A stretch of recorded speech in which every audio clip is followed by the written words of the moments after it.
حياتك انت انك تبقى بني ادم قوي. اللي احنا محتاجينه يا جماعه ان احنا واحنا بنبص على نفسنا قدام المرايه نشوف نفسنا من بره حلوين ومن جوه كمان حلوين. اسمع نصيحه مني، انت محتاج تبقى وحش في حياتك.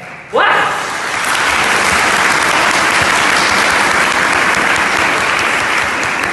الوحش اللي بيدوس على الدنيا، تدوس على كل حاجة وحشة في حياتك، تدوس على كل كلمة سلبية بتتقلك وبتقلل ثقتك بنفسك، وتدوس يعني ما تظلمش حد، تدوس يعني تقفل ودنك عن كل الابواب السلبية اللي في حياتك، تقفل ودنك عن اللي بيتكلم عنك وحش، عن اللي بيعطلك، عن اللي بيخليك ترجع لورا، وتركز على الحلم اللي قدامك، تحط هدفك قدامك كده، غمض عينك عن كل حاجة، عن عمك اللي بيتكلم عنك وحش، وعن زميلك اللي دايما بيمثل عليك، وعن المشاكل والضغوط، ركز هدفك قدامك اهو، غمضت عينك عن العالم كله، اجري في اتجاه هدفك، اجري. هتقع وايه المانع؟ ما كلنا بنقع.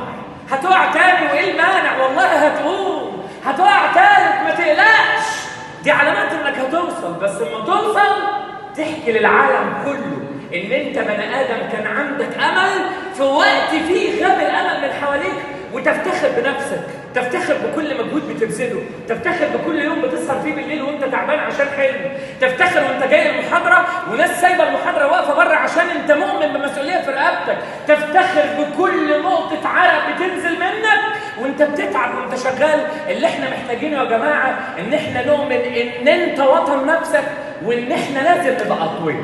ودي النقطه دي.